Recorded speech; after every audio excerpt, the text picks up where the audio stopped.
Konnichiwa minasan, kembali lagi bersama Flying Snowman di episode berapa nih ya? Gue lupa lagi, episode 4. 4 atau 5? 4. 4. Kita ngikut bulan. Iya, kayaknya 4. Moga-moga 4. Kalau enggak ya, mohon maaf. Dimana di episode ini kita bakal ngomongin suatu anime yang cukup terkenal dan tidak begitu memuaskan hasilnya. Iya, tidak begitu memuaskan untuk para fansnya. Padahal nih fansnya yang selalu ngebangga-banggakan, terutama di TikTok. Ketika ada perdebatan tuh, perbincangan antara Re:Zero dan Mushoku Tensei selalu udah masuk. Tibet itu isekai terbaik. Kalau Tibet itu ada animenya. Re:Zero sama Mushoku Tensei kalah. Tapi sebenarnya lumayan hype juga. Iya, hype juga lumayan sih. Dan kita bakal ngomongin anime ini, The Beginning After the End. Kita bakal ngomongin tragedi di balik The Beginning After the End. Kok bisa jadi kayak begini? Mengapa jadi kayak begini? Awal mulanya seperti apa? Ada apa yang terjadi di anime ini? Belakang layar. Betul. Ini The Beginning After the End atau The Beginning of the End?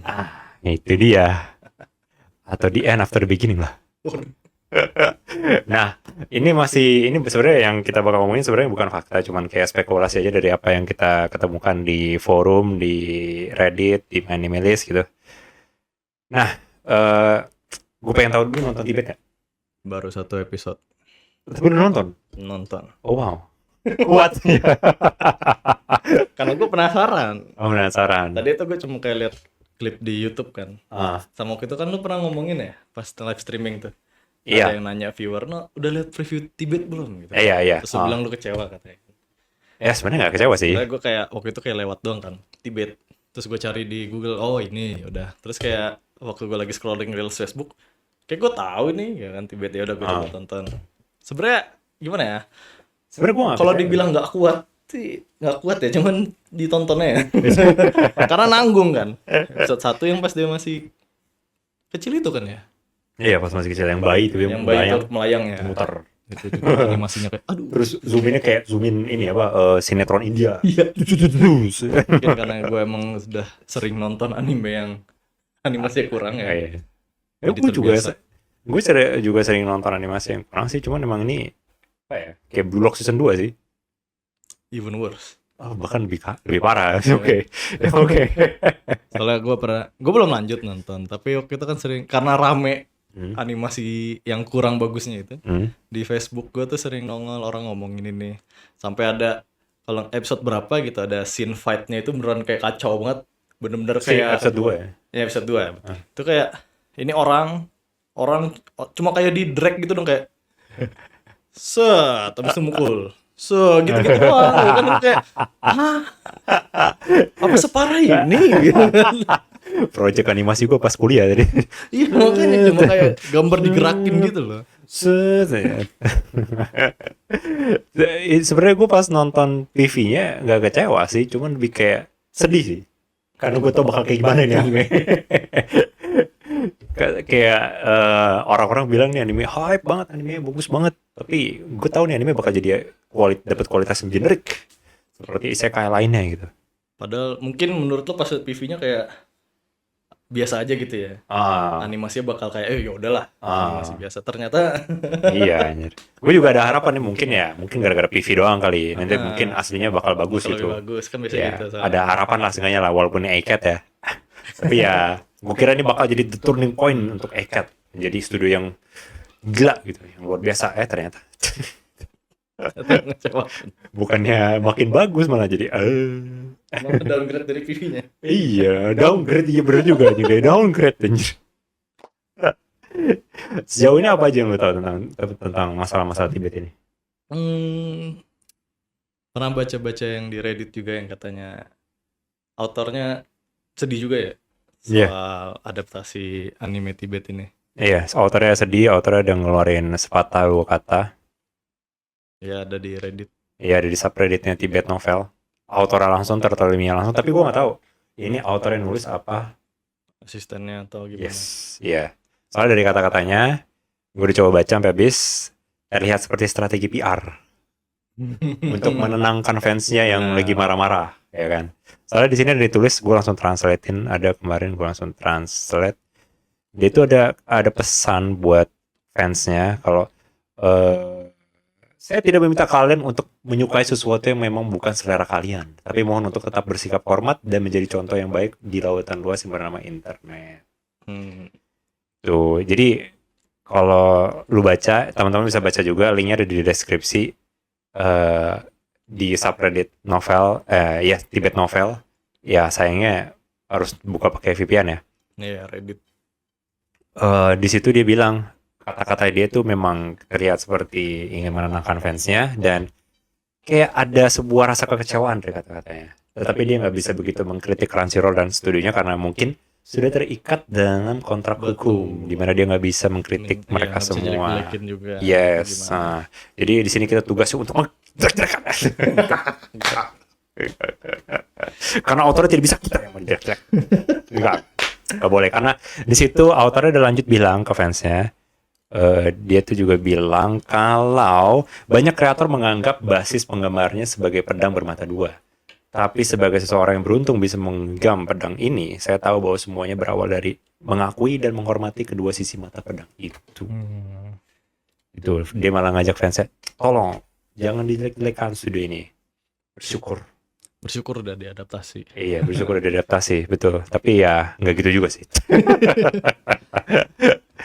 Tapi kan banyak juga kan, banyak gak sih yang nyalain autornya atau gimana? Atau emang Ada nyalain video? Ada banyak yang nyalain autornya karena ini pun juga masih belum jelas.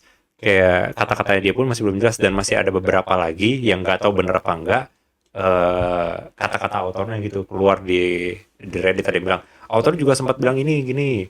Kalau gue nggak tahu ada nama kayak aplikasi gitu di mana kalau lu bayar lu bisa kayak ngomong sama autornya kayak lu bakal dijawab autornya gitu. Gue nggak tahu aplikasi apaan. Tapi gue ketemu di subredditnya juga, gue lupa tapi subreddit yang mana. Ada orang kayak ngebayar gitu, terus dijawab sama autornya kayak alasannya kenapa.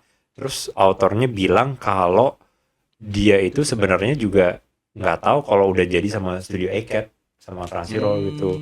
Jadi kalaupun dia mau minta, nggak ganti studio, nggak bisa juga. Udah dealnya gitu. Padahal di interview sama Crunchyroll-nya dia bilang dia dapat list anime di mana dia bisa pilih. Jadi kayak bertolak belakang dengan apa yang dibilang. Mana yang asli ya? Iya, kita nggak tahu, betul, kita nggak tahu mana yang benar. Tapi anggaplah yang list animenya itu yang benar. Kira-kira menurut lo ada nggak studio besar kayak A1 Picture, Ufotable, Studio? Kalau dari Crunchyroll sih kayaknya harusnya ada ya. Harusnya. Studio besar gitu harusnya mah ada kalau menurut gua. Harusnya ya. Cuman gue spekulasi teori gue sih begini, soalnya Tibet ini kan bukan manhwa. Sebenarnya manhwa sih, cuman original bukan manhwa. Lebih dari web novel kan? Iya, web novel yang dibikin oleh Turtle Me, yang orangnya namanya Brandon Lee, keturunan Korea yang tinggal di Amerika. Dan bukunya tuh juga adaptasinya di Amerika gitu. Jadi kayak komik-komik Amerika jadinya kayak DC Marvel gitu hitungannya loh. Dan jadi manhwa itu setelah dibikin jadi komiknya, karena komiknya dibikin dalam format webtoon, yang webtoon tuh rata-rata formatnya di manhwa kan. Itu jadi habis itu jadi manhwa dan jadi makin dikenal dan akhirnya jadi dibikin anime. Dan kenapa gua mikir itu listnya nggak ada list studio besar, karena sumbernya dari barat. Karena kan gue udah ngomongin di video yang gue upload kemarin tentang Tibet. Karena industri anime kan cuma ngelihat market Jepang rata-rata. Benar. Ya kan? Mereka lihat dari penjualan Blu-ray, dari ranking-ranking penonton, top ranking ininya jumlah penontonnya, dan orang yang di luar itu lebih kayak ke prioritas kedua gitu. Ya kan, mereka cuma ngeprioritasin anime-anime yang emang udah fix laku gitu, kayak Naruto, Bleach dan kawan-kawannya. Iya. Jadi kalau yang kayak Tibet begini yang asal dari barat, resiko terlalu besar di market dan takut berbeda budaya aja gitu, karena buatannya dari luar bukan dari Jepang. Takut budayanya benturan gitu, jadi nggak cocok gitu loh. Jadi orang-orang yang Jepang malah nggak suka gitu. Iya, target marketnya jadi nggak suka gitu, nggak sesuai gitu. Nah itu agak resiko. Maka dari itu gue mikirnya studio-studio besar ini nggak berani buat nge-invest ke Tibet karena takut nggak profit gitu, ya kan. Jadi list-list yang dikasih Crunchyroll mungkin bukan studio-studio gede. Yes. Macam A1 Yes. apa dan kawan-kawan gitu. Malah kalau kata gue studionya yang setara kayak kayak ACAT gitu, yang setara kayak gitu. Gue nggak tahu ini benar apa enggak. Gue juga pernah ngeliat di forumnya Reddit juga sama di Minimalist. Kalau ACAT itu nge-outsource kerjaannya keluar ke Cina. Gue nggak tahu benar apa enggak, tapi ini gue cuma lihat di forum doang. Ketika gue coba cari di Google, gue nggak ketemu artikelnya. Mungkin dalam bahasa Jepang atau bahasa Cina, gue kurang tahu juga. Jadi gue lihat di forumnya katanya di outsource rata-rata kerjaannya. Makanya ini kayak gimana aja lu dikasih tanggung jawab tapi dikasih ke orang lain gitu. Malah dilempar ya. Iya, malah dilempar. Makin parah lagi kalau dia udah lempar ke orang lain tapi profitnya lebih banyak dia gitu. Iya, malah orang lainnya yang gak Iya. dapat profit gede. Tapi kalau lihat dari hasilnya Studio ACAT kan tadi ada Date Gobyo, terus ada Frame Arms Girl, kan? Macam-macam itu kayak pas gue nonton Date Gobyo gitu kayak nggak gitu jelek. Date Gobyo nggak begitu jelek sih, bener sih. Gue setuju sih. Kenjano Oshi itu yang reinkarnasi jadi bocil itu ya. Iya. Pada gue. Itu juga fine aja gitu loh, maksudnya animasinya nggak kayak Tibet ini loh. Iya. Itu yang bikin gue bingung sebenarnya. Bahkan lu tau gak sih Tibet yang di episode, lu udah nonton episode 2 belum? Belum, baru 1. Iya, tapi pernah lihat klipnya gak sih yang pas MC-nya berantem itu? Nah, iya. Ada efek-efek kekuatannya. Itu efek kekuatannya kayak efek datang dari CapCut anjir. Ya juga ya. Efek-efek edit CapCut gitu ya. Edit apa karakter-karakter anime biasanya kalau di CapCut, kalau di TikTok gitu kan. Jangan editor yang lagi mager terus gue edit dari HP aja lah. Atau jangan outsource-nya ke ini lagi editor Indo. Ngedit TikTok. Ya ngedit jerak-jerak TikTok yang ada efek-efeknya gitu kan. Kayaknya jeduk TikTok juga masih lebih bagus. Iya juga ya anjir ya. Yang motion grafiknya itu lebih bagus ya anjir ya.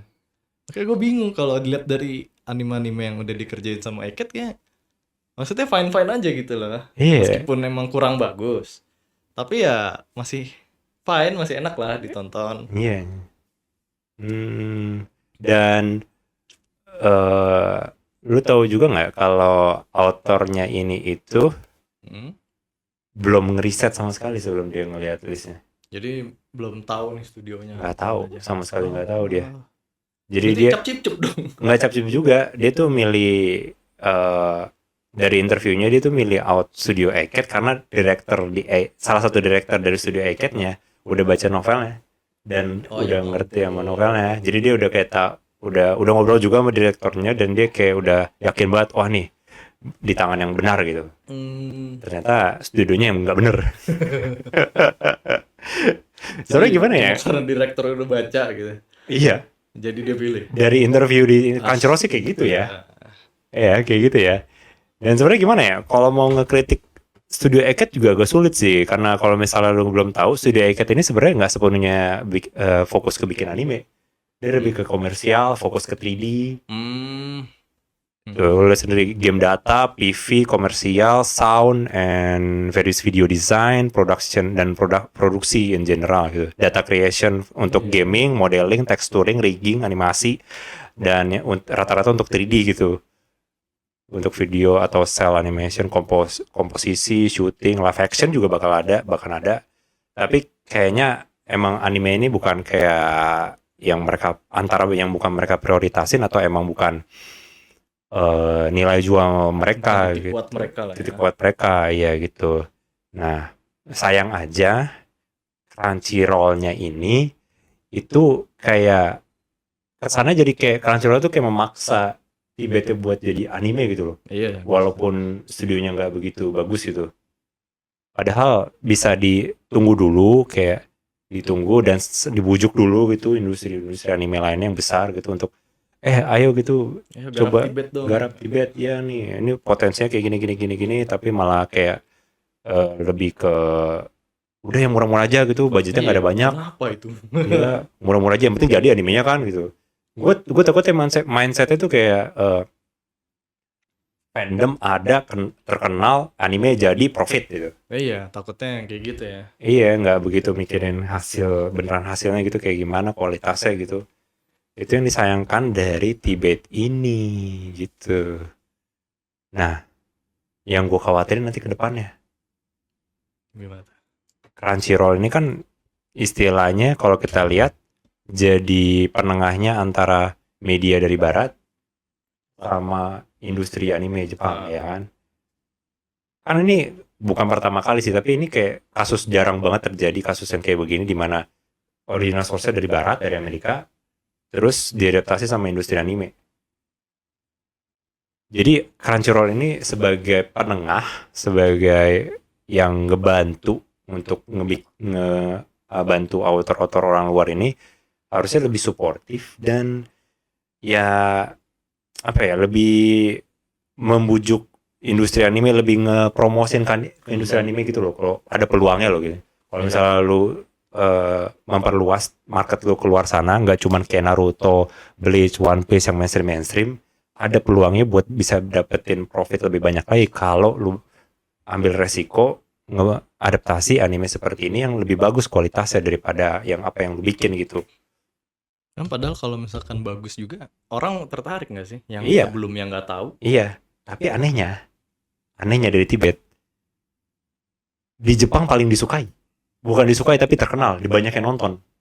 Di top tontonan paling kayak top 5 tontonan kayak bulanan atau musiman gitu di Netflix Jepang, Tibet masuk ke top 10-nya atau top 5, gue lupa anjir. Ya mungkin di sana emang mereka lebih nyari cerita Mungkin. daripada gambar Ya, gitu. dan kayak orang Jepang lebih apresiasi. Lebih mengapresiasi Iya, kulturnya mereka nggak kayak. Iya, anjir, kayak lebih apresiasi sih orang Jepang sih. Tapi ya nanti kita omongin nanti. Mereka yang tipe bersyukur udah diadaptasi. Iya, atau mungkin emang udah terbiasa mungkin. Ya, bisa jadi udah terbiasa Iya, kayak kan. dari dulu tontonan-tontonan bocil gitu kan. Iya, Ya udah. Emang cuma buat entertainment mungkin. Iya, atau nggak pas mereka kalau pulang kerja selalu kalau buka TV kan animenya yang kayak gitu-gitu aja kualitasnya tuh, jadi udah terbiasa kan nih. Kayak beda sama kita yang nontonnya harus cari sendiri gitu, nggak muncul di TV. Kalau Mereka kan beda. tinggal ganti channel ganti ya udah. Iya, muncul Nonton kan lagi, animenya lagi. gitu. Mereka ngeliat apa yang ada di TV, oh nih, yaudah nonton dah gitu kan. Iya. Literally cuma buat ngabisin waktu doang gitu. Bisa aja cuma dinyalain terus mereka sambil masak. Iya gitu sambil kan. bersih-bersih buat background sound aja sebenarnya. Iya. Makanya kadang ada juga beberapa kayak, oh ini juga bagus, kayak mereka bilang kayak ada yang misalnya kalau ditanyain anime ini bagus nggak, misalnya anime kayak Tibet gitu yang nggak begitu bagus nggak, iya bagus kok, gue suka, enjoy ya, karena mereka emang cuma sekedar nonton aja gitu, nggak begitu diperhatikan mendalam banget gitu kayak orang-orang di luar gitu. Orang-orang di Indo gitu kayak cuma sekedar nonton gitu. Benar. Gitu, tapi apakah salah buat dikritik? Ya tidak apa-apa gitu. Kalau menurut lu sendiri Tibet kira-kira bakal ganti studio atau enggak? So far sih jarang ya. Atau mungkin belum pernah ada yang udah jalan animenya tuh ganti studio kayaknya. Belum ada deh. Iya. Atau mungkin udah ada, gue nggak tahu. Nggak tahu juga sih gue sih. Iya kan? Sejauh ini kayak belum ada sih yang ganti studio. Di tengah-tengah.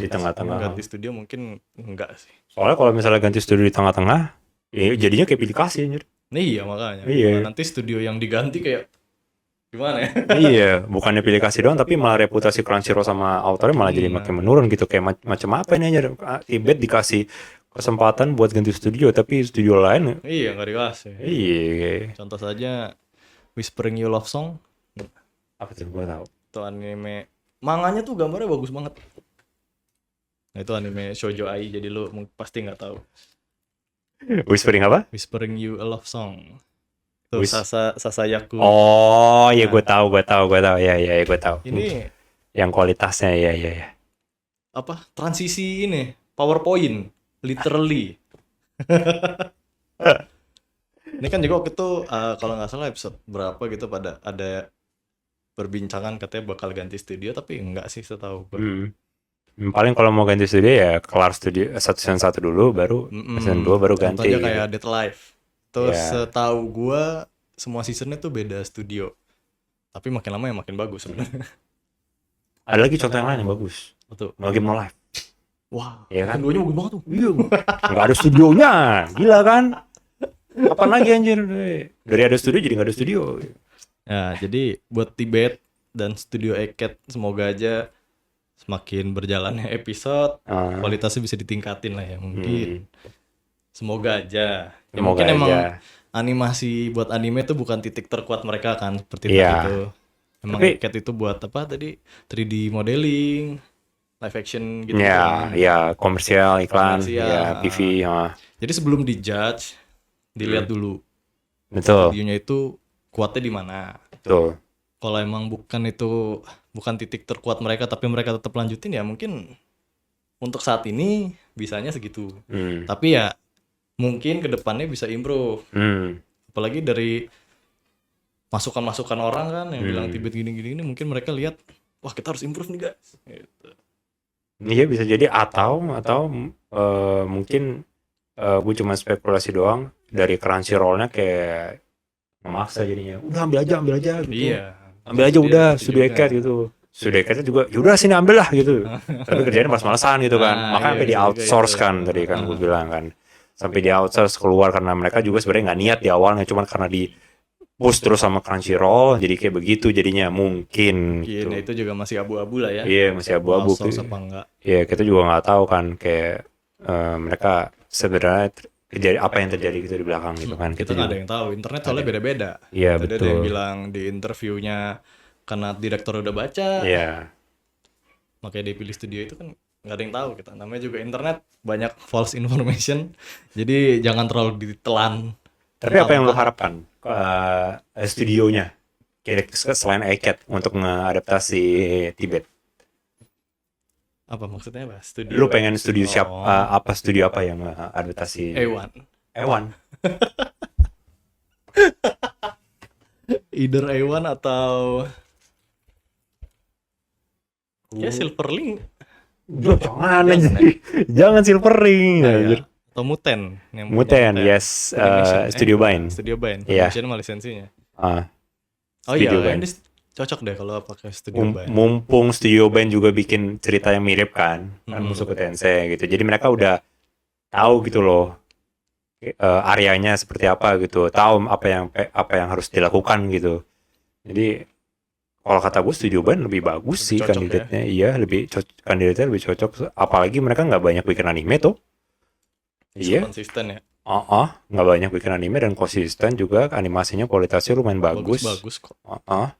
Onimai tuh. Iya, harusnya Meskipun bisa. cuma anime nggak jelas gitu. Onimai itu kan. Ini list anime juga lebih dikit daripada Studio iCat loh ini. Dan itu baru 2018 mereka. Iya, baru 2018 baru. Studio iCat dari Eket 19. udah 19 berapa tadi? Iya, Ya, 19. tapi balik lagi ke fokusnya Eket Iya, bukan beda. ke animasi mungkin. 1996. Dari 1996 dan animenya cuma berapa? 21. Iya, 15 di Oh. TV-nya sih. 15 di TV. TV animenya 15. Jadi memang mungkin ya balik lagi titik terkuat mereka mungkin bukan di anime, tapi yang komersial 3D gitu-gitu. Studio Bind sih harusnya yang bikin sih, atau enggak Sainsaru yang bikin Dadan. Oh, Sensaru ya Iya. bisa juga. Iya. Kadang gue suka kesel juga ngeliatin orang gitu ekspektasi tinggi banget. Harusnya Ufotable yang bikin. Harusnya Madhouse yang bikin. Harusnya apa yang bikin gitu.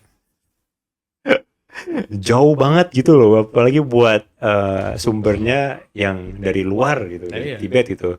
Ufotable aja animenya tuh rata-rata kalau nggak Fate, Kimetsu no Yaiba. Kimetsu no Yaiba, ya udah gitu. Ya udah. Dan Atau pasti gua- gitu-gitu aja. Atau gue Twitter gitu. Ya kan? Gitu-gitu aja Ufotable, Bun. Mereka terlalu fokus ke Mainnya di coloring lah atau di efek-efeknya ting. iya. Mereka, sumber yang mereka ambil tuh kadang terlalu fokus ke satu sumber aja gitu, nggak pindah-pindah gitu. Agak sulit kalau Ufotable. Kalau Mappa kebanyakan anjir. Mapa kasihan. Iya. Udah kebanyakan anime yang Udah digarap. kebanyakan lu suruh ngambil sumber yang dari luar asalnya gitu kan, kayak makin bikin mereka khawatir nanti ini bakal bisa beneran jadi apa enggak gitu kan. Iya. Kalau misalnya Madhouse ya mana anjir. Madhouse juga gara-gara ini lu tau nggak cerita gua nggak tahu sih One Punch Man apa enggak ya, tapi cerita karyawan Madhouse yang Yang nggak digaji. nggak pingsan di jalanan Oh iya tahu. kan. Iya gara-gara Overwork. work pingsan jalanan, dikirim pakai ambulan ke rumah sakit, bayaran rumah sakitnya dia yang bayar. Bukan dibayar. Nope. Buset.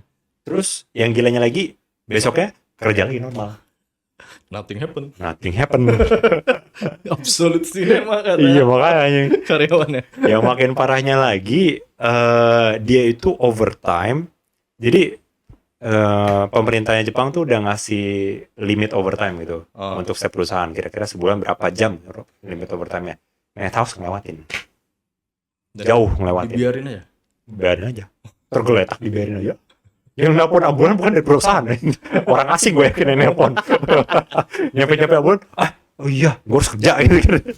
Kamu dirawat ya 2 hari? Enggak, besok kerja.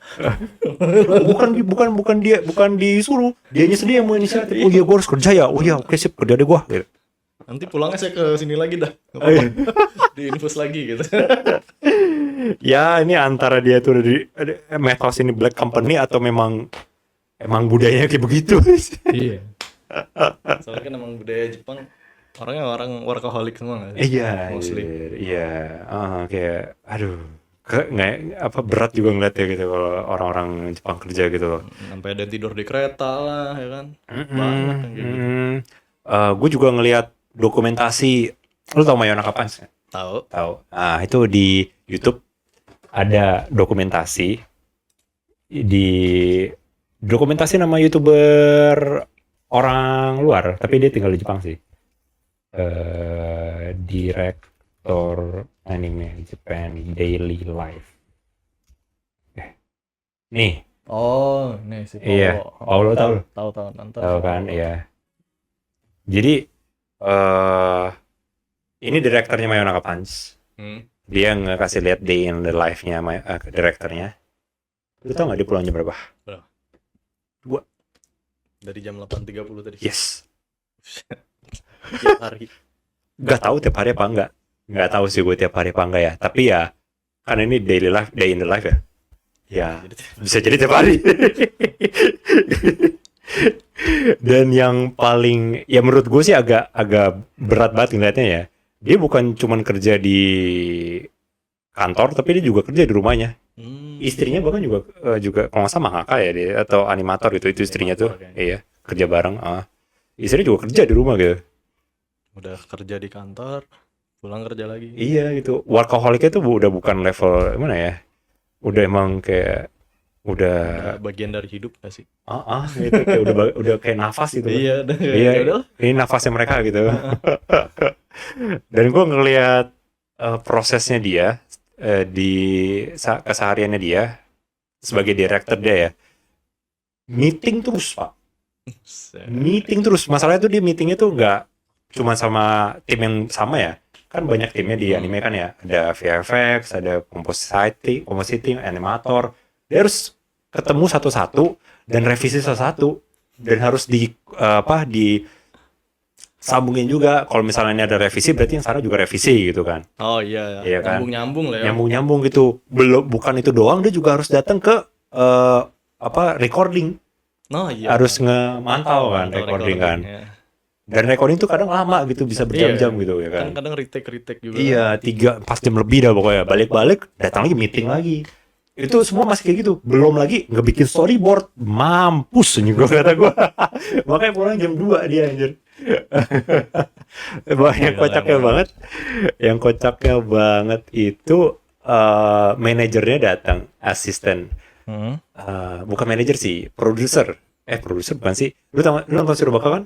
Shirobako ya. Iya kan, MC-nya kan dia yang selalu nanya-nanyain, udah jadi belum?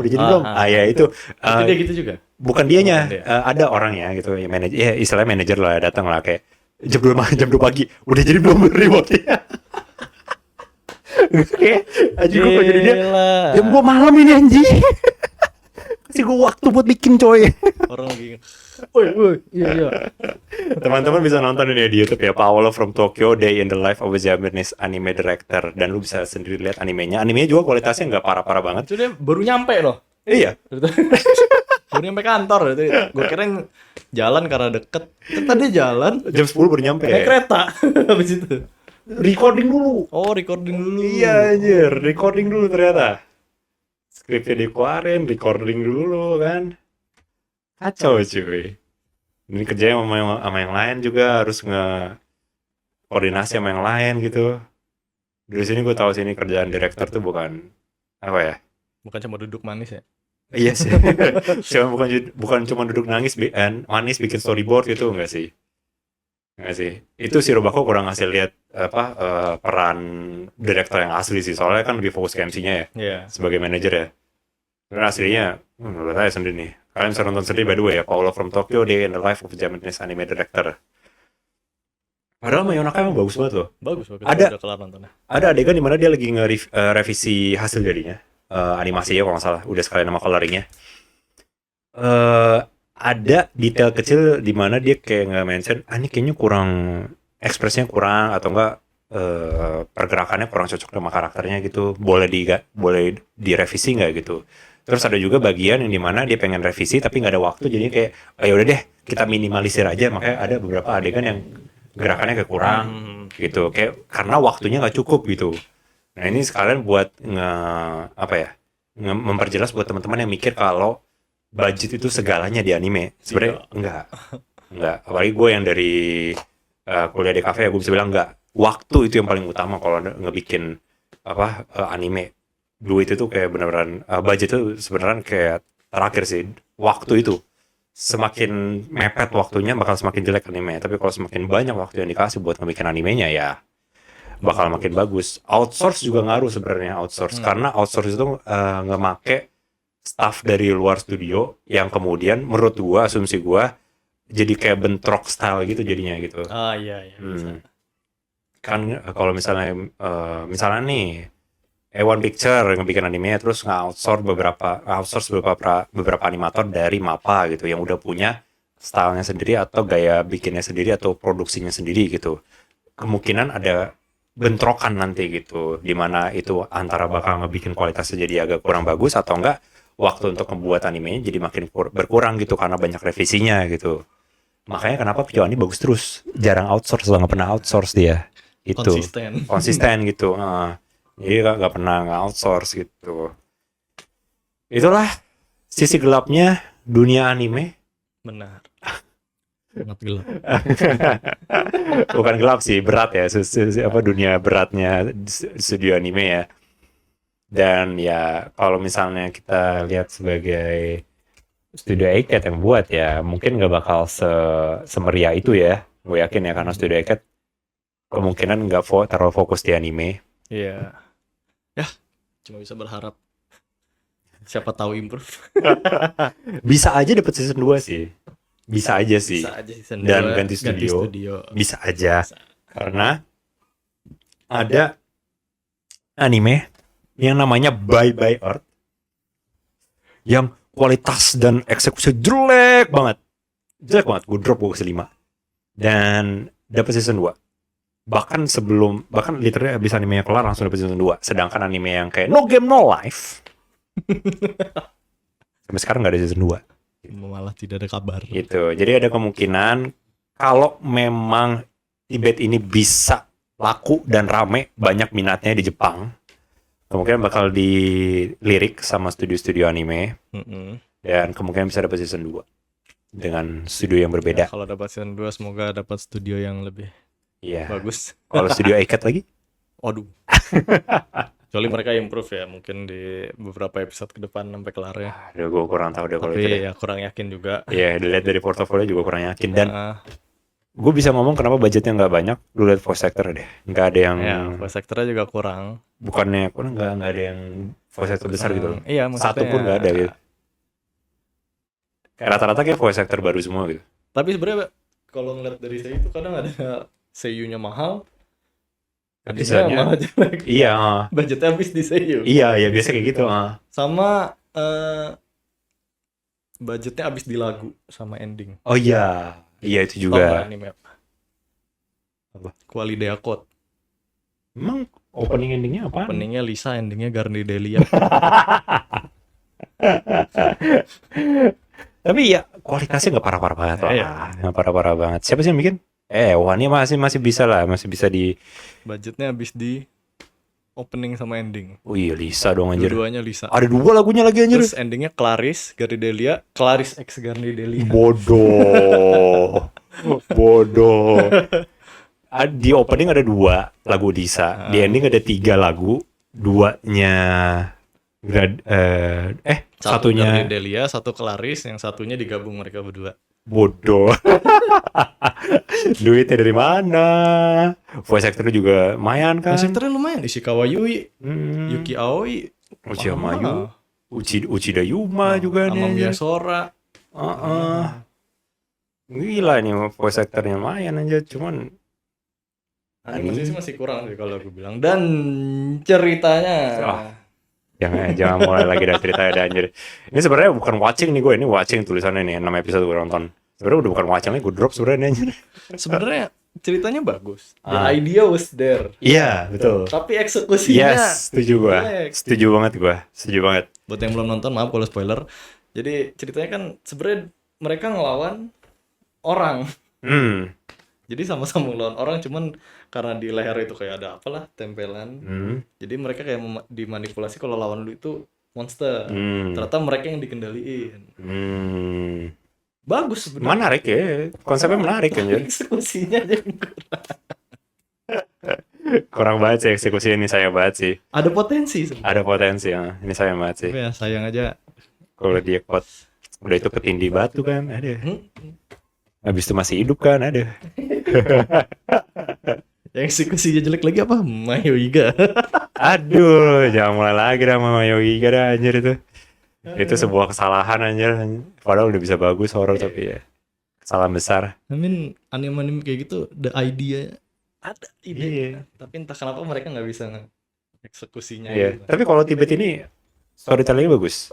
Iya. Bagus. Kualitasnya doang yang jelek. Kualitas doang. Oh, oke lah. Makanya mungkin orang JP ya Bisa udah mereka suka. emang buat set story. Ya bagus lah kalau gitu lah. Berarti emang terbukti direkturnya tahu gitu. Iya. Bagus lah. Direkturnya emang tahu. Cuman emang kalau misalnya yang dibilang yang bikin Tibet milih direktornya karena udah tahu ceritanya, itu sebenarnya nggak salah. iya nggak salah ya. Nah, dia jadi yakin kan. Yakin, ini ya. orang paham nih. Bisa lah. Lebih mending lu kasih ke karya lu ke orang yang udah tahu gitu daripada orang yang belum tahu kan. Gitu. Bagus. Nanti bingung Iya. bawainnya gimana. Bagus lah kalau gitu. Nggak masalah. Ada nilai plusnya kalau gitu, animenya storytellingnya bagus gitu. Cuman ya studionya aja mungkin yang Ya gitu kayak apa udah animasi kasih aja ke orang luar. Iya. Kita ada banyak kerjaan nih. Lagian Crunchyroll maksa kita gitu. Siapa tahu kan kayak gitu Iya, kan. nggak ada yang tahu. Siapa tahu. Itulah Tibet. Iya begitulah Mau Tibet ya. Nonton silahkan. Atau mau baca aja mungkin. Iya baca aja kayaknya. Iya baca aja. Nggak usah nonton, kayak baca aja. Sekalian support autornya cuy. Iya. Gua autornya aja. Gue gak kebayang autornya bakal datang ke SakuraCon nanti. Bakal gimana nama pensi. Good luck author. Iya. Semoga tidak terjadi hal yang tidak diinginkan. Ya semoga Tibet makin bagus ke depannya, dan semoga Crunchyroll bisa lebih, ya bukan Crunchyroll tapi industri anime bisa menjadi pelajaran lain ya, agar mereka bisa lebih peka sama sumber-sumber yang dari luar Jepang. Iya. Bisa ada mungkin kemungkinan peluang marketnya mungkin. Mikirin profit nggak salah. Iya nggak salah, apalagi kalau kondisi ekonominya Jepang kayak begitu sekarang ya.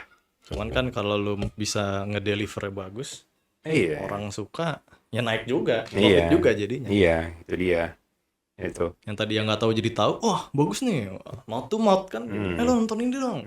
Terus gini, oh iya bagus ya, saranin ke temen. Gitu, Apalagi udah terbukti sama Kimetsu no Yaiba kalau grafik itu lebih penting daripada cerita. Nggak salah. Ya kan? Orang enjoy aja kan nonton Kimetsu no Yaiba. Iya. Ceritanya gitu aja. Soul Leveling juga bisa jadi contoh loh bahkan. Iya. Iya anjir. Grafik bagus aja udah bisa jadi sebuah Cukup buat orang tuh nontonin itu terus. Iya, hiburan yang udah cukup daripada lu ngebikin ribet-ribet storytelling yang bagus, apa eksekusi yang bagus lah, yang ribet-ribet yang kompleks gitu. Malah lebih gampang menjual kalau grafiknya yang bagus gitu. Iya, karena mayoritas orang biasanya lihat dari grafiknya dulu. Iya, betul, karena Kalau grafiknya bagus, mereka baru stay buat story-nya. betul gitu. Atau ada yang cuma nonton grafiknya doang. Iya, betul juga kayak wah ini grafik bagus nih gitu kan. Cuci mata doang. Iya. Gitu. Rata-rata mereka ke hook sama grafiknya dulu, baru nanti mereka ini ceritanya kayak gimana sih, penasaran gue gitu kan. Tenki Noko kan cuma bagus di gambar doang. Sampah. Ya gitu sih memang sih. Ya mungkin karena memang ya fandom-fandom yang yang ngomel-ngomel ini terlalu gimana ya? Terlalu sering atau terbiasa membedah sebuah anime gitu, menganggap serius sebuah anime sih. Gue memang sering juga menganggap serius anime, tapi gue kan memang mengajak diskusi gitu kan, karena emang itulah tujuan gue sebagai content creator, mendiskusikan anime-anime gitu. Jadi nggak cuma sekedar nonton doang gitu, nggak salah juga kok cuma sekedar nonton doang, Nggak salah. malah mayoritas ya sekedar nonton doang gitu. Bener. Iya, tapi kalau lu pengen tahu lebih dalam ya mari kita berbicara, mari kita berdiskusi gitu. Jadi semoga Tibet ya. By the way ini ada anime baru juga dari Iya, Studio Cat. Mushoku no Eiyu. Iya kan, udah kayak berbau Mushoku Tensei. Ya, semoga saja. Ya itulah, semoga nanti kalau misalnya lu ada sumber dari luar ya, dan diadaptasi jadi anime ya, kalau dibikin sama Studio Cat Berdoa saja. good luck ya. Doain aja semoga decent. Iya, ya paling lah sih Silverling lah sengaja lah, atau nggak Din juga masih mending lah. Ya, Din juga masih mending. Studio Din ya masih lumayan. Studio Icon nih lebih ke kategori studio-studio yang sering ngebikin anime-anime isekai generik gitu loh. Ya itu siapa tuh namanya tuh Mao Gun Saikyo no Majutsu. Itu isekai generik juga tuh tahu gue. Iya. Tuh. Itu malah gue nonton sampai kelar mau. Oh iya. Iya. Bagus kualitasnya. Layak tonton. Layak tonton. Iya. Oke. Gimana? Lo udah sepakat dua kata terakhir nggak? Ya. Semoga kedepannya lebih bagus. Semoga kedepannya lebih bagus. Atau mungkin kalau dapat season 2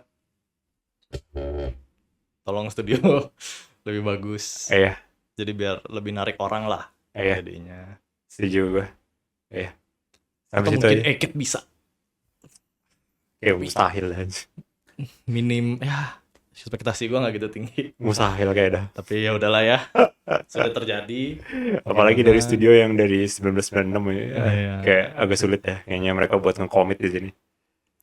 Ya, sampai sini baca aja ya Tibet dah. Iya, baca aja Tibet teman-teman. Sampai sini aja podcast hari ini, kita ngomongin Tibet. Episode selanjutnya kita bakal ngomongin To Be Hero X. Kita bakal ngomongin donghua yang mengancam industri anime dalam kualitas animasi. Apakah anime bakal diganti menjadi anime Cina ke depannya? Kita akan bicarakan hal itu nanti. Sampai sini aja podcast hari ini.